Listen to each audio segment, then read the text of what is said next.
안녕하세요. 네. 또 의도치 않게 정말 오랜만에 인사드립니다. 네. 제가 좀 오랫동안 촬영을 못한 이유가 몇 가지 있는데요. 한 가지가 아니라 몇 가지예요. 일단은 제가 6월에 조금 많이 정신없게 보냈어요. 제가 6월에 뭘 했었는지, 어떻게 보냈는지 조금 이렇게 노트에 끄적여 봤거든요. 제가 워낙 정신없는 사람이기 때문에 6월에 뭘 했냐면 일단 원래는 제가 주말에만 헬스를 했거든요. 헬스장에 갔는데 이제 6월부터는 주중에도 헬스를 하기 시작했어요. 그래서 주중에도 운동을 하는 날이 좀 많아졌고, 그리고 또 하나가 이거는 6월에만 관련된 거는 아니지만 제가 3, 4, 5, 6, 네. 지난 4개월 동안 6월까지 해가지고, BM 과정이라고 브랜드 전문가 과정 공부를 하는 게 있었거든요. 그래서 매주 화요일 저녁마다 7시부터 10시까지 이제 브랜딩에 대해서 공부를 했는데, 6월에 그거 관련해가지고 이제 수업에 그동안 배운 것들을 총 결산하는 의미로 하나의 브랜드를 정해서 조별로 발표를 하는 거가 있었는데 그거에 제가 발표를 맡게 된 거예요. 그게 근데 뭔가 어떤 학위를 따는 것도 아니고 어떻게 생각하면 막 그렇게 열심을 부리는 이유를 납득하지 못하시는 분도 계실 것 같은데 저희 이 반에 한 40명 정도의 학생들이 있었는데 모두가 이 발표와 발표 준비에 엄청나게 진심이었어요. 근데 그 중에서 또 제가 부족하지만 발표자로서 발표를 맡게 돼가지고 우리 조원들이 한 명 한 명이 정말 너무 대단하신 분들인 거예요. 열정도 대단하고 콘텐츠를 기획하고 내용을 구성하고 그 장표를 만들고 퍼포먼스를 이렇게 의도적으로 재밌게 구성하고 이런 것들이 너무나 멋진 분들이어서 어쨌든 발표라는 그 마지막에 완성품을 보여주는 거에 있어서 제가 그분들에게 누가 되지 않도록 정말 잘하고 싶은 거예요. 그래서 그걸 준비하는데 한 2주 정도는 좀 몰입을 했던 것 같고 그게 6월 둘째 주에 끝났거든요.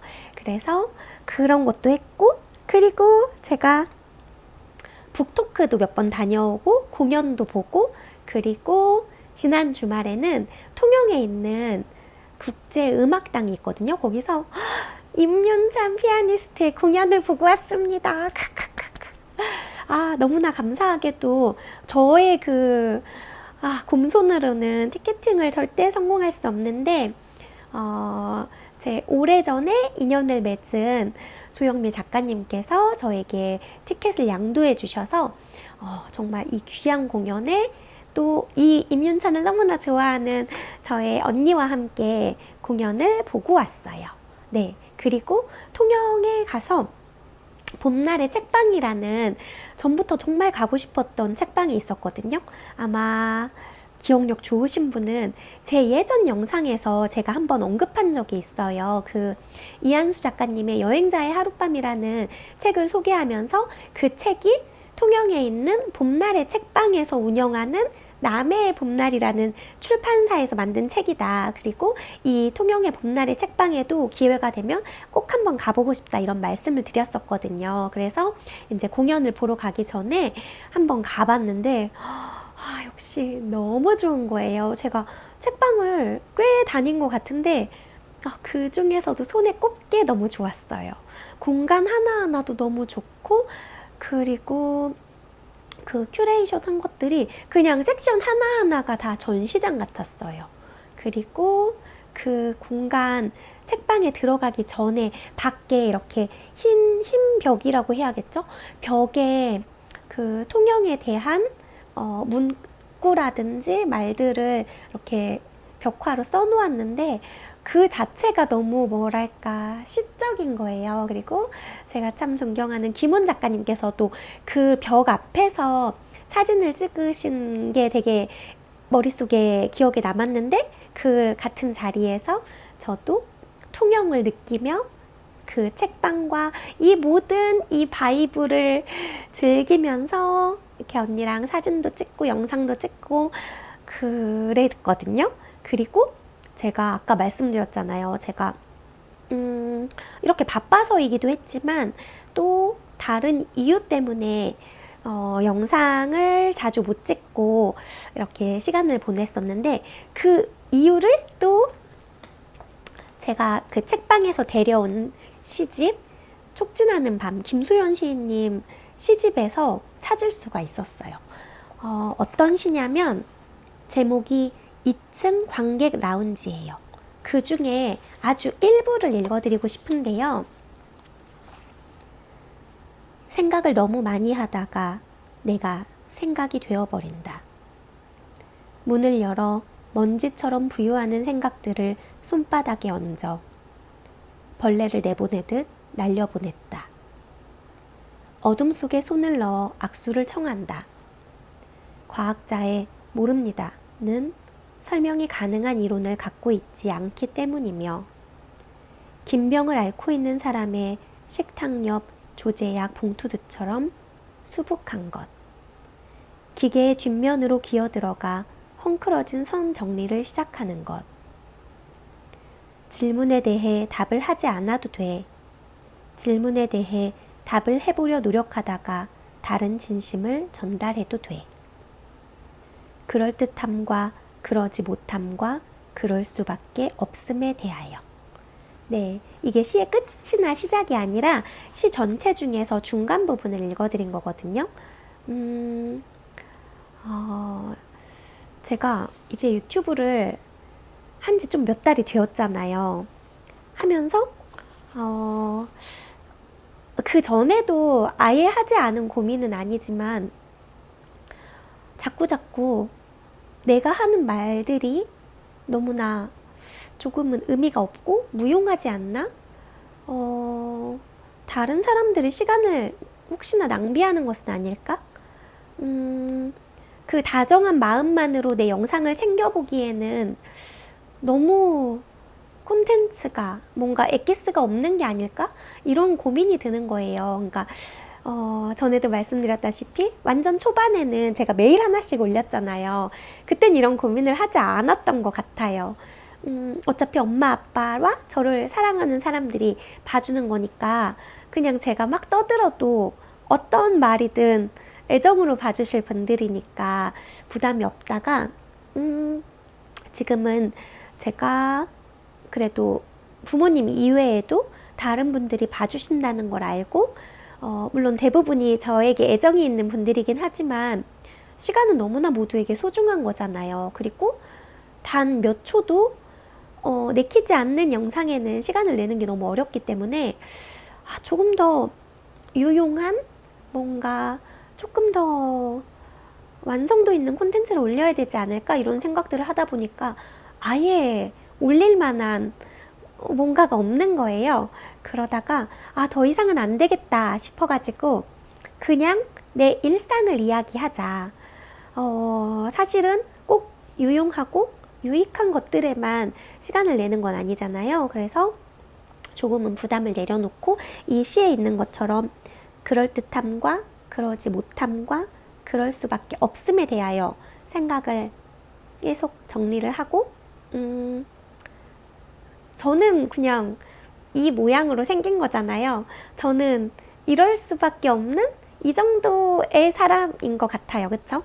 제가 막 진짜 대단한 북튜버나 아니면 그 지식 큐레이터 혹은 너무나 말씀 잘하고 유려한 작가님들처럼은 할 수 없고 그렇지만 그래도 또 제 수준의 어떤 콘텐츠를 그냥 전할 수 있겠다라는 생각도 들었고 그리고 어디서 봤지? 제가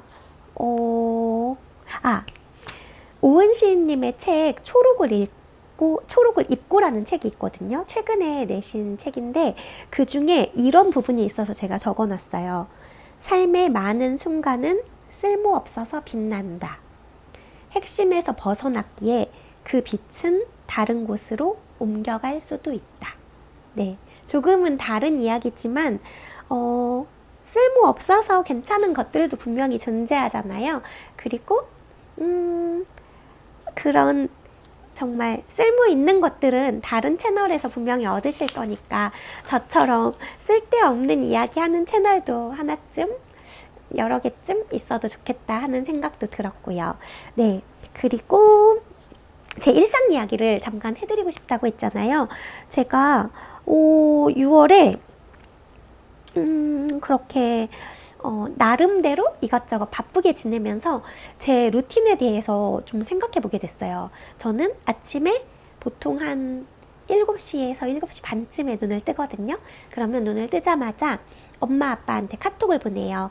엄마 아빠 오늘도 많이 많이 사랑하고 좋은 하루 보내고 아픈 데 없이 잘 지냈으면 좋겠다 이런 메시지를 보내고 바로 이제 샤워를 하고 화장실에 가고요. 그래서 샤워하고 나서 바로 또 부엌으로 와서 물을 반컵 정도 벌컥벌컥 마셔요. 제가 물 마시는 걸 별로 안 좋아하는데 억지로라도 마셔야겠다 싶어가지고 노력을 하는 거고, 그리고 나서 이제 바디로션 좀 발라주고 머리 드라이기로 말리고, 그리고 좀 진짜 화장하는 분들 보기에는 소꿉장난 같지만 제 딴에는 이렇게 비비크림이랑 화장을 좀 해주고 그러고 옷을 입고 이제 급하게 나가거든요. 항상 간당간당하게 출근을 하다 보니까 네, 그리고 이제 회사에 가서 우리 동료분들이랑 인사를 하고 그리고 이제 보고할 것들 정리하고 또 검토할 거 검토하면서 일을 하면서 오전을 보내고, 점심시간에는 제가 또 밥에 굉장히 진심이거든요. 그래서 어제도 그 이영자 맛집, 최하정 맛집으로 유명한 콩국수, 비빔국수 맛집인 진주집에 다녀왔거든요. 진짜 줄이 같이 간 선배 이렇게 표현하더라고요. 여기 무슨 유니버설 스튜디오 온 줄 같다고. 정말 몇백 명은 줄을 선 것 같은데 다행히 워낙 식당도 크고 그 회전율도 빨라서 엄청 많이 기다리진 않았지만 그래도 꽤 기다려서 겨우겨우 먹었고요. 저는 그 집에 만두하고 비빔국수를 너무너무 좋아해요. 콩국수는 그냥 다른 분 거 한 젓가락 이렇게 논아 먹는 정도로 만족스럽고, 비빔국수 그렇게 줄을 기다려 놓고 또 먹고 싶다는 생각이 드는데 거기 진짜 맛있어요. 그리고 오후에 이제 또 이제 자리로 돌아와서 커피도 한잔 하고 또 오전에 못한 일들 처리하고 하면서 보내고 나서는 이제 퇴근하고 요즘은 보통 운동을 가거든요. 제가 원래는 운동을 가거나 수영을 가거나 해야 되는데 요즘 수택이에요. 수영 권택이어가지고 수영을 빠진 지가 좀 오래됐어요.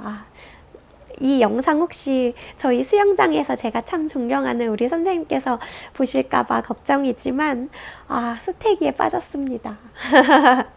네, 수영장도 가야 되는데 그러고요. 그래서 이제 헬스장 가면은 뭐 근력 운동도 하고 무게 관련해서 하는 것도 하고 유산소 운동도 하고 그러고 있고요. 그러고 퇴근하고 이제 귀가해서는 그러면은 보통 9시나 10시 정도 집에 오거든요. 그러면 씻고 또 앉아서 바로 이 소파에서 제가 스탠바이미로 유튜브랑 이것저것을 보면서 시간을 또 술렁 보내요. 그렇게 하루를 보내는데 되게 별거 없죠. 근데 은근 저한테는 되게 바쁘게 보낸다는 생각이 들거든요. 그 시간에서 이제 짠해서 책을 읽는 날도 있고 유튜브도 보고 또 그 사이에 이제 엄마 아빠랑 또 통화를 해요. 저녁에는 오늘 하루 잘 보냈고 안녕히 주무시라고 전화 통화를 하고, 그리고 이제 누워서 있다가 잠을 자는데 저는 좀 잠수저거든요. 잠자야지 생각하고 핸드폰 딱 손에서 내려놓고 누우면은 거의 5분, 10분 안에 잠에 들어요. 언제 잠에 들었는지 모르게 휘릭 잠에 들거든요. 그래서 항상 제가 잠수저라고 생각하는데 전에 홍진경이었나요? 이렇게 누웠는데 아무 걱정할 거리가 없는 상태가 진짜 행복이라고 그랬는데 제가 요즘 좀 행복한 것 같아요. 아무 딱히 걱정거리는 없는 것 같거든요. 물론 이게 늘상 있는 상태는 아니고 지금이 그래요. 예전에는 뭐 일에 대한 걱정도 있었고 부모님의 건강에 대한 걱정, 제 건강에 대한 걱정, 그리고 주변 사람들과의 어떤 관계에 대한 걱정, 그리고 제 나이 든 미래에 대한 걱정도 되게 많았어요. 근데 이게 저는 약간의 이렇게 롤러코스터처럼 업앤다운이 있어서 지금은 약간 평온기? 네. 평온기여가지고 별로 걱정 안 하고, 잘 지내고 있는 편이고요. 그렇게 제 루틴을 다 말씀을 드렸고, 제가 얼마 전에 행복의 기원을 쓰신 서은국 연세대 심리학과 교수님의 그 행복의 기원이 출간된 지 10주년이 됐대요. 그래가지고 10주년 기념 북토크를 얼마 전에 하셨는데 거기에 다녀왔거든요. 그래서 거기서 들은 이야기도 좀 전해드리고 싶어요. 그때 해피한 사람들의 결정적 성향이 외향성이라는 거예요. 외향적인 거는 좀 유전이 강하대요. 그냥 어떤 사람이 키가 크고 작고도 사실 유전이 되게 크잖아요. 하지만 유전이 전부는 아니죠. 키가 작은 부모 밑에서 자랐어도 잘 먹고 환경적인 요인이나 노력으로 키가 큰 경우도 되게 많잖아요. 그래서 그 외향성에 대한 것도 유전이 굉장히 크지만 타고나는 게 그 사람의 노력이나 어떤 환경적인 요소로 더 외향성을 키울 수도 있다고 하더라고요. 외향성이 있는 사람이 왜 더 행복하냐면 그 행복의 전구가 자주 켜진대요. 쉽게 행복해진다는 거죠. 그 사람들은 자극에 대해서 항상 결핍이 돼 있어서 만성 자극 결핍자들이라고 표현을 하셨는데 저 그거에 되게 공감이 된 게 저도 새로운 거 되게 좋아하고 자극 받는 거, 사람한테든 어떤 상황에서든 새로운 걸 배워서든 그런 자극을 받는 걸 되게 찾아다니는 편이에요. 그래가지고 사람들이 너는 왜 이렇게 가만히 있지를 못하니 이런 말을 많이 들었는데 이 외향적인 사람들이 되게 사람을 좋아하는 것처럼 보이는데 그것도 사람을 좋아하는 그런 게 아니라 사람이라는 그 최고의 자극을 찾아다니는 거라고 하더라고요. 네. 그러다 보니까 자극을 자주 이렇게 만나니까 행복의 전구도 자주 켜지고 그리고 많은 경험을 한다는 거죠. 그리고 행복은 절대 목적이 되면 안 되고 그냥 도구일 뿐이라고 하더라고요. 그래서 이 행복이라는 도구는 또 생각이 아닌 경험이래요. 그러니까 아까도 말씀드렸던 외향적인 사람들은 경험을 다양하게 많이 하고 자기가 어떤 경험에서 그 쾌, 불쾌에 가까운지를 아니까 더 행복하다는 거예요. 그리고 또 어떤 말씀을 하셨냐면 그 경험이라는 게 또 생존 도구라는 거죠. 그리고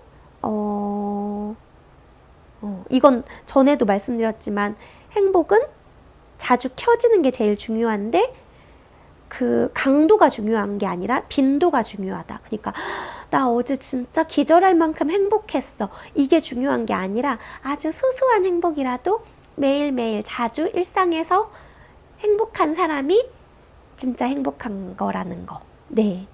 그래서 자주 행복하고 감탄할 수 있는 그런 것들이 중요하다는 거 너무 말씀하셨고요. 그리고 호모 사피엔스인 우리가 가장 두려워하는 것이 뭐냐면 고립이래요.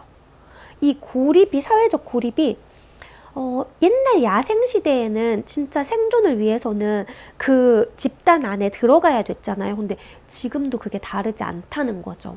사회적으로 고립이 되면 아무래도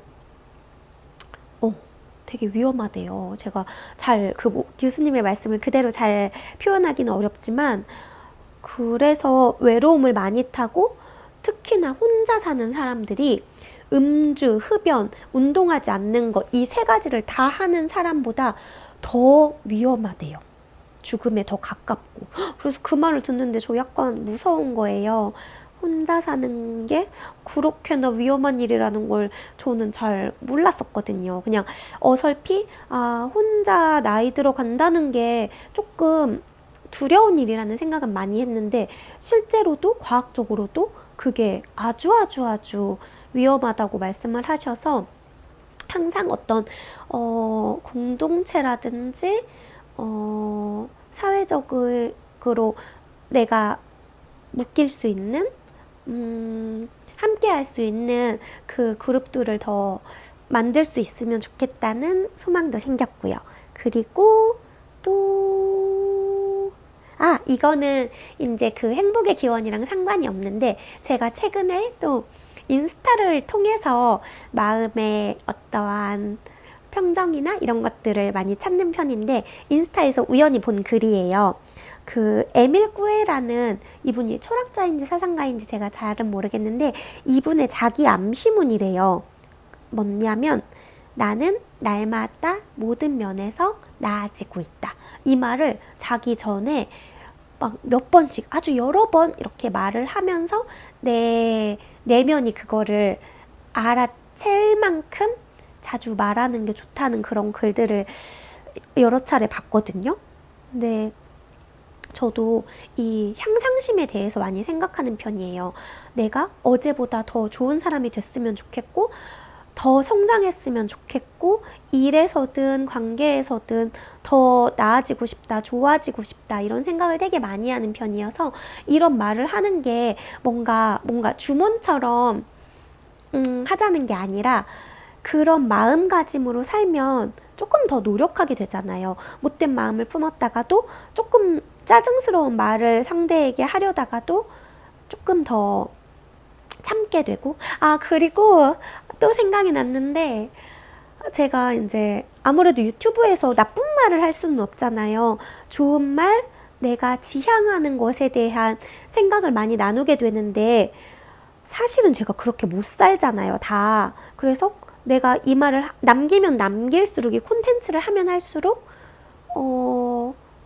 내 뭔가 실체를 아는 사람들이 보면 혹시 우스운 거 아닐까? 나 너무 부끄러운 거 아닐까? 이런 생각도 들어가지고 뭔가를 찍는데 자꾸 브레이크가 걸린다는 생각이 들었어요. 근데 제가 최근에 본 영상 중에 그 강신주 철학자님의 강연 영상을 자주 보는 편인데, 그분이 그러더라고요. 철학자라고 해서 자기가 말하는 것, 자기가 알고 있는 그 사상이나 생각들처럼 다 살지 못한다.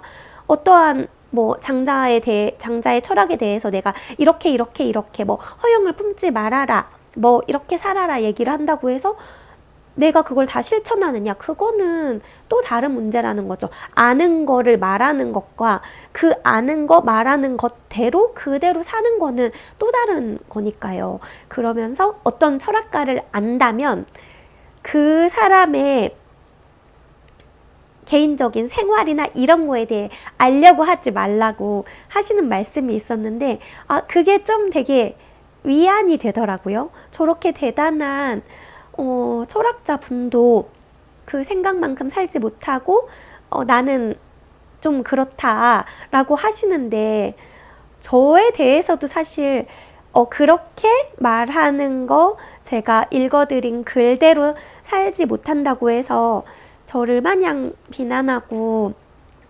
이렇게 하실 분이 없을 텐데, 제가 괜히 혼자 오버하는 거 아닐까, 이런 생각도 들었고요. 네. 또 이런저런 얘기를 하다 보니 시간이 슝 간 것 같은데,